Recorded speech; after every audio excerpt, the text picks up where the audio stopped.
কাকে কি শেখাচ্ছ সাত্তকী? কাকে বোঝাচ্ছ?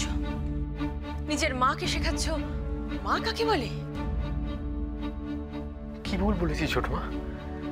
ছোট থেকে যা দেখছি, যা বুঝেছি সেটাই তো বলেছি। সাত্তকী, তুমি কার সঙ্গে কার তুলনা করছো?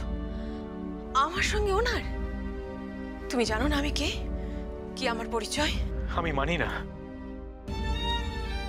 আমি শুধু এটা জানি যে তুমি তুমি আমাদের ছোট মা।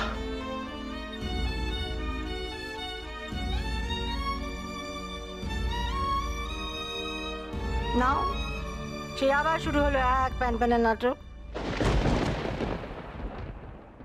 কেউ মানুক বা না মানুক, আমরা জানি তুমি আমাদের ছোট মা, যার হাত ধরে আমরা বড় হয়েছি, যার থেকে আমরা ভালো মন্দ ঠিক ভুল শিখেছি। জীবনে প্রত্যেকটা মুহূর্ত যে আমাদের উজাড় করে শুধু দিয়েছে। কে কি বললো তাতে আমার কিছু যায় আসে না ছোট মা। মানছি তোমাদের মানুষ করতে আমি নিজেকে নিঃস্ব করেছি, কিন্তু তোমাদের সবাইকে ভালোবাসতে শিখিয়েছি, বড়দের সবাইকে সম্মান করতে শিখিয়েছি। তাই তোমরা আমার গর্ব, আমার অহংকার। আজ আমার সেই অহংকার, সেই গর্বটুকু নিয়ে রাখতে দেবে না। কিন্তু ছোট মা, তুমি সব সময় আমাদের শিখিয়েছো সত্যের পথে চলতে, শিখিয়েছো সত্যি কথা বলতে। তাহলে আজ এত বড় একটা মিথ্যে হচ্ছে দেখেও আমরা চুপ করে থাকবো?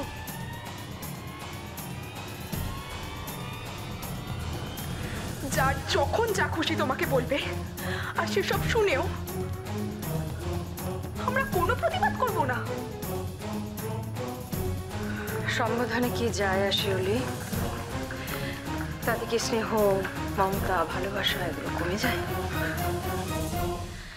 আমি শুধু চাই যে তোমরা ভালো থাকো, ব্যাস।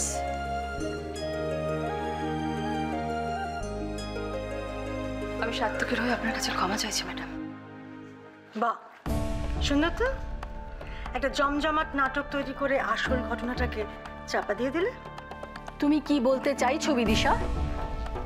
আপনি বুঝতে পারছেন না, নাকি বাকি সবার মতো বুঝেও না বোঝার ভান করে আসল বিষয়টাকে ধামাচাপা দিতে চাইছেন?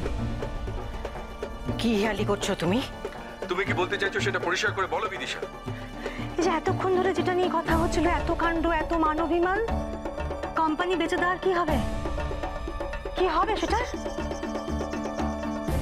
এতক্ষণ ধরে তো অনেক কথাই হলো ম্যাডাম, আপনি তো বললেন।